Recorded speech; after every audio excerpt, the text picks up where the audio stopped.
Hello बच्चों, चलिए प्रश्न को देखते हैं। प्रश्न है NaCl का 1.2% विलयन ग्लूकोज के 7.2% विलयन के समपराश्री है। NaCl के वांट हाफ कारक की गणना कीजिए। तो देखिए बच्चों, यहाँ पर बात करें प्रश्न की मुख्य अवधारणा की। मुख्य अवधारणा तो देखिए बच्चों, यहाँ पर हमारे पास में जो परासरण दाब होता है, परासरण दाब, ये बच्चों यहाँ पर होता है पाई बराबर ICRT, पाई बराबर ICRT। यानी कि देखिए यहाँ पर जो आई है, ये हमारे पास में वांट हाफ कारक होता है, वांट हाफ कारक। अब इसकी गणना किस प्रकार की जाती है, तो ये होता है 1 minus alpha plus n alpha, जो कि यहाँ पर वियोजन के लिए है, वियोजन। अब यहाँ पर यदि अल्फा 100% मान लिया जाए, तो हमारे पास में जो आई होगा वो बराबर होगा एन के, आई हमारे पास में एन के बराबर होगा। और एन यहाँ पर है कणों की संख्या, कणों की संख्या, कणों या फिर आयनों की संख्या भी कह सकते हैं हम इसे, कणों या आयनों की संख्या। तो देखिए यहाँ पर जो हमारे पास में NaCl विलयन है, NaCl विलयन, NaCl विलयन के लिए हम यदि यहाँ पर बात करें पाई की, तो ये यहाँ पर बराबर होगा पाई बराबर ICRT।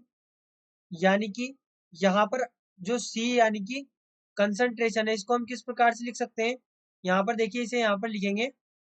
हम बात करें पाई बराबर ICRT की, पाई बराबर ICRT की, तो यहाँ पर हम कंसंट्रेशन को लिख सकते हैं W बटे, यहाँ पर ये होगा आयतन, W बटे आयतन गुणे अणुभार इंटू RT। ये हमारे पास में होगा जो कंसंट्रेशन है। तो यहाँ से हम देखें, हम लिख सकते हैं पाई बराबर W बाय V। यहाँ पर ये हमारे पास में होगा पाई बराबर I into W by V, और यहाँ पर एक ही हमारे पास में हो जाएगा RT बटे अणुभार। इसे हम इस प्रकार से लिख सकते हैं। तो देखिए यहाँ पर जो दिया गया है हमें, वो दिया गया है NaCl 1.2%, यहाँ पर NaCl 1.2% दिया गया है। यानी कि जो W बाई V दिया गया है, वो दिया गया है 1.2 डिवाइड बाई 100, 1.2 डिवाइड बाई 100। और जो यहाँ पर ये तो NaCl विलयन के लिए है, और हमें जो ग्लूकोज के लिए दिया गया है, ग्लूकोज के लिए यहाँ पर W बाई V यह दिया गया है 7.2%, यानी 7.2 डिवाइड बाई 100। यह हमें दिया गया है ग्लूकोज के लिए, ग्लूकोज के लिए। यानी कि यहाँ पर NaCl की बात करें, तो जो NaCl है, अब बच्चों यहाँ पर NaCl में यहाँ पर 1.2 ग्राम विलेय, विलेय उपस्थित है, 1.2 ग्राम विलेय उपस्थित है 100 ml विलयन में। यहाँ पर 1.2 ग्राम विलेय है और 100 ml विलयन है, 1.2 डिवाइड बाई 100। इसी प्रकार से यहाँ पर 7.2 ग्राम विलेय है, विलेय, और 100 ml विलयन है, 100 ml विलयन में 7.2 ग्राम विलेय है। तो यहाँ से ये दो चीज तो हमने गणना कर ली। अब देखिए इसके बाद में यदि हम बात करें ग्लूकोज के आई की, तो ग्लूकोज का आई होता है बराबर 1 के।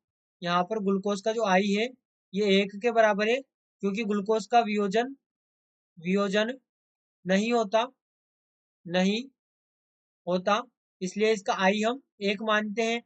तो बच्चों यहाँ पर देखें, हम बात कर रहे हैं समपराशरी विलयन की, समपराशरी, समपराशरी विलयन की। यहाँ पर हम कह रहे हैं कि ये जो ग्लूकोज है और NaCl है समपराशरी है, यानी कि ये पाई 1 बराबर पाई 2 है, पाई 1 बराबर पाई 2 है। पाई 1 हम यहाँ पर मान लें NaCl का परासरण दाब, NaCl का परासरण दाब, वहीं पे पाई 2 हम मान लें ग्लूकोज का परासरण दाब, ग्लूकोज का परासरण दाब। तो देखिए हमारे पास में यहाँ पर से हम लिख सकते हैं, पाई हमारे पास में हमने क्या लिखा है ICRT, या फिर I into W by V into RT by अणु भार यानी मोलर मास। तो यहाँ पर पाई वन हमारे पास में हो जाएगा, इसे यहाँ पर लिखें I इंटू, यहाँ पर I1 इसे लिख दें, इंटू C। अब C को हम WB लिख रहे हो, WB हमारे पास में 1.2 इस डिवाइड बाय 100 NaCl विलियन के लिए। उसी प्रकार से जो हमारे पास में यहाँ पर R का मान और T का मान तो दोनों के लिए समान है। और अणुभार NaCl के अणुभार की यदि बात करें तो बच्चों यहाँ पर जो हमारे पास में सोडियम है, सोडियम का अणु यहाँ पर होता है 23, तो परमाणु द्रव्यमान है।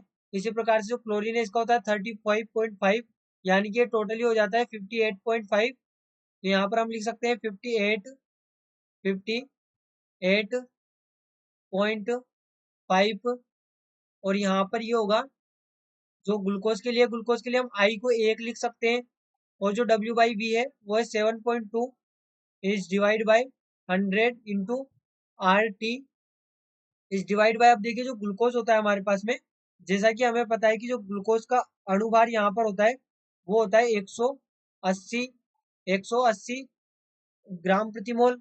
अब देखिए यहाँ पर जो हमारे पास में विलियन का आयतन है, विलियन का आयतन वैसे तो ml में है, इसे यदि लीटर में परिवर्तित कर ले और लीटर में परिवर्तित करेंगे तो दोनों ओर परिवर्तित करेंगे तो ये वैसे भी कट जाएगा, तो यहाँ पर ml में लिखने पर भी कोई दिक्कत नहीं है। यहाँ पर जब इसको हल करते हैं तो देखिए यहाँ पर होगा RT से RT कैंसिल होगा और यहाँ पे ये 1.2 से ये 6 टाइम कैंसिल होगा, ये 100 से 100 कैंसिल होगा। तो यहाँ पर I1 हमें प्राप्त होगा 58.5 इंटू 6 इज डिवाइड बाय 180, यानी कि यहाँ से जब इसको हल करेंगे तो ये होगा 351 यानी 351 डिवाइड बाय 180 जो कि बराबर है 1.95 के। यहाँ पर जब इसको हल करेंगे तो ये 1.95 प्राप्त होगा, यानी कि I1 जो हमारे पास में होगा ये होगा 1.95 जो कि NaCl का वांट ऑफ गुणांक है, NaCl का वांट ऑफ कारक है और यही हमसे पूछा गया था। तो बच्चों आशा करते हैं आपको प्रश्न समझ आया होगा। धन्यवाद।